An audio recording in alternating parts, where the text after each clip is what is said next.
Dinner is ready. Ito na yung sausage casserole.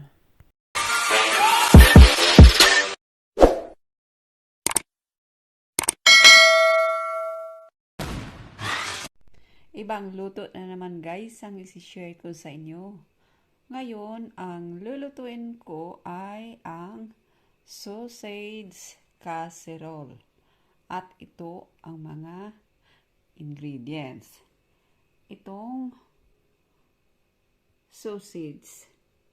Ayan. 6 pieces lang yan guys. Dalawa lang man kami kakain. Tapos ang mga vegetables ay ito. May garlic, red chilies, spring onions. Yun, hiniwalay ko yung mga dahon. Green peppers, red onions, and ayan, carrots. Mamaya, ipapakita ko sa inyo ano pa yung ibang mga sangkap na gagamitin ko. At of course, iserve ko ito ng mashed potato. So, meron na ako na nilaga na potato. Ayun ang potato ko guys, hindi pa naluto. I-mash ko yan mamaya para sa aking sausage casserole. So, ang unang gagawin ay i-fry ko muna ang mga sausages. So, nagpainit pa ako ng mantika dito sa frying pan. Start na tayo ng pagprito ng sausages, guys. Yun. Lagay na lang natin dyan lahat. Natakot ako sa mantika agad. So, ayun na lahat ang sausage, guys. Hintayin lang na maging brown yung kabila at saka balik ta rin at tama na. Ayun. Ayun guys, naluto na yung sausages natin. So, halisin natin yan dyan at lutuin natin yung vegetables. Ayun guys, ipapakita ko sa inyo kung anong gagawin ko sa sausages. Ito. Hiwaan ko siya isa-isa guys. Kasi parang mag-absorb yung lasa ng vegetables at saka yung ibang spices. So, ayun. See? Nahiwa na siya Yun ang gagawin ko isa-isa.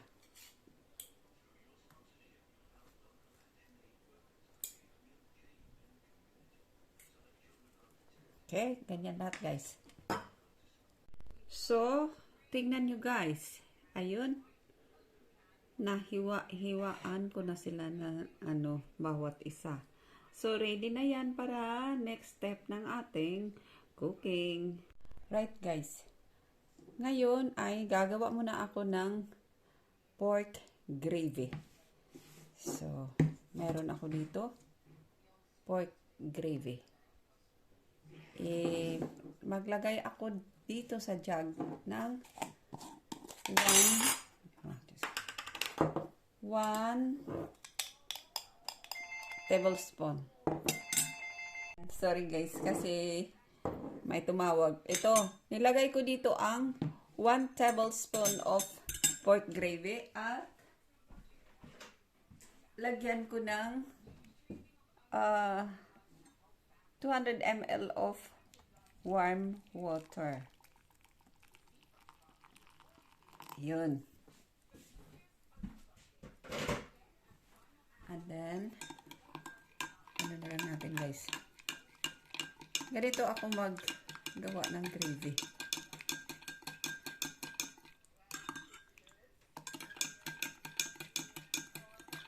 Para pangpalasa ito sa lulutuin natin ngayon. Ayun guys, medyo sticky na siya. Okay, ready for mixing na yan doon. Ayan, parang luto na ata itong potato. So, mamaya na yan. At dito, naglagay na ako ng kunting cooking oil sa frying pan para sa mga vegetables. Start cooking na. Unahin lagi ang garlic. At guys, yung iba ay ihuli ko na siya.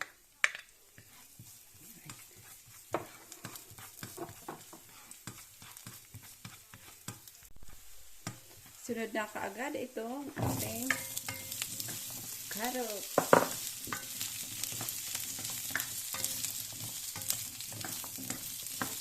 Ayan. Lagyan natin ng asin.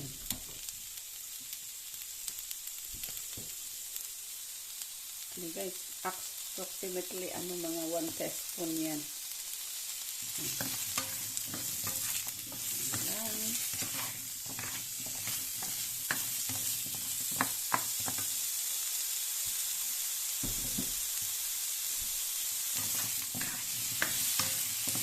Bilis lang tumaluto ang guys, yung carrot. Sunod ay ilagay na natin ang ating gravy. Pasabayan na.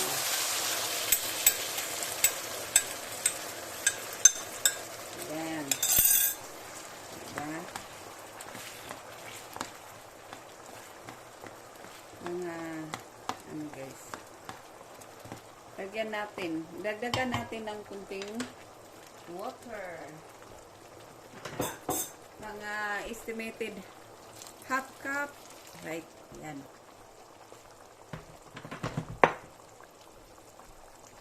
Next ay ilalagay natin dito ang sausages. Lagi kong ihuli yung onions at saka peppers kasi pangit siya kung overcook. So, makita ninyo yun guys. Itong mga hiwa, iganyan natin. Ganyan. Para absorb talaga yung lasa. Ayan. Ayan. Ang malasa ang ating sausage casserole. Ayan. Takpan natin at hayaan nating maluto mga 25 to 30 minutes. Ngayon guys, hindi pa ito luto pero i-add natin yung onion. Okay, that's 10 minutes after na nilagay yung sausages. Para maluto ang onion. Makapal kasi ang onion guys. So, ayun. And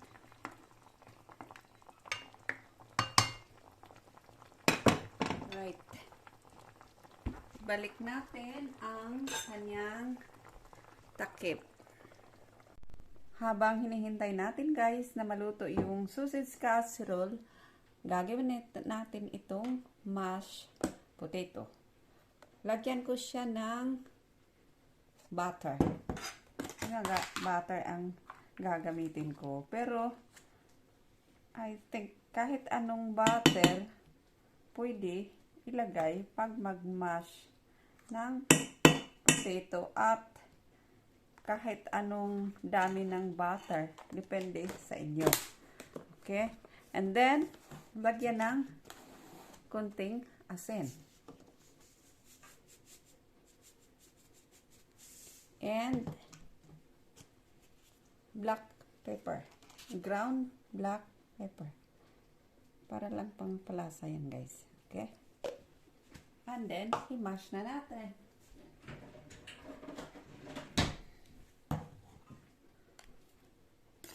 Simple lang masyado guys. Ayan. Ayan.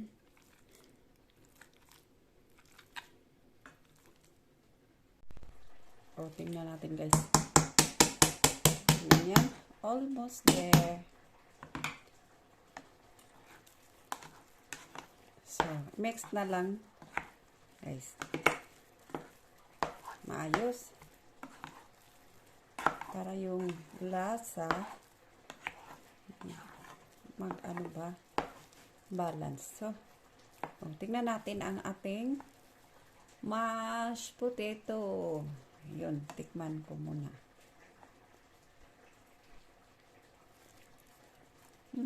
Masarap. Tamang-tama lang talaga ang asin, guys. So, ayun. Ready for serving na yan mamaya. So, look at that, guys. Ayan. Medyo, ano na, guys. Luto-luto na. 5 minutes more to go. And, ihalo na natin itong papers. Parang maluto din siya. Last yung dahon ng spring onion. Halo lang yan lahat. And then, i-mix na lang. Ayan. Diba?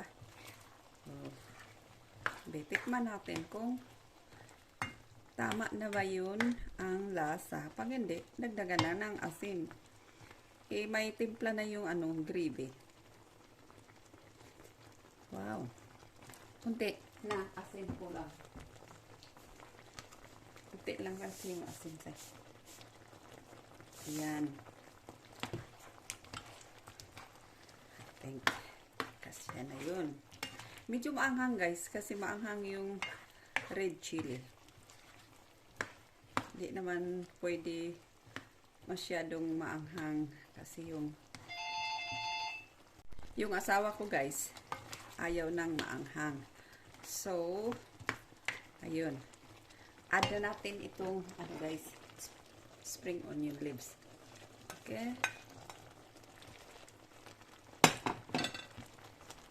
Then, mix na lang maayos. Mga 2 minutes, ready na yan, guys. Okay? Ayan, guys. Naluto na siya, guys. Ready for serving na ito. So, ay, ang sarap. Sa kawil. Yan, mashed potato.